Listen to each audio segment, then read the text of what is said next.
সারা বিশ্বে অভিবাসীদের পছন্দের তালিকায় সবার উপরে থাকা দেশগুলোর মধ্যে উত্তর আমেরিকার দেশ কানাডা অন্যতম। প্রতি বছর দেশটিতে পাড়ি জমান হাজার হাজার অভিবাসন প্রত্যাশী। কিন্তু অনেকেই জানেন না কানাডায় কিভাবে যেতে হয় বা কোন কোন জরুরি কাগজপত্র লাগে এবং সব মিলিয়ে খরচই বা কত হয়। বিস্তারিত জানাবো প্রতিবেদনে।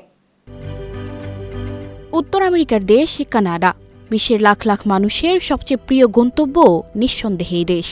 প্রতি বছর স্থায়ী বসবাসের আশায় এ দেশটিতে পাড়ি জমান হাজার হাজার মানুষ।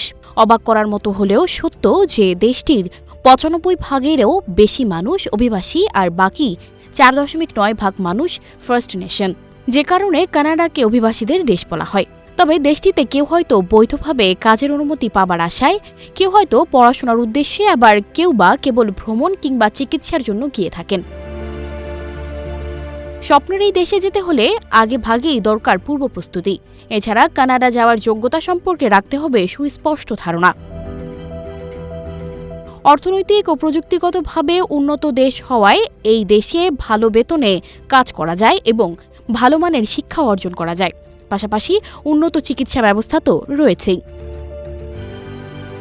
কানাডা যাওয়া সম্পূর্ণ খরচ নির্ভর করে কানাডা পররাষ্ট্র নীতি অনুসারে ভিসা ক্যাটাগরি এর উপর। কয়েক ধরনের ভিসা ক্যাটাগরি রয়েছে, সেগুলো হলো কানাডা কৃষি visa, tourist visa, job visa, work permit visa এবং স্টুডেন্ট ভিসা।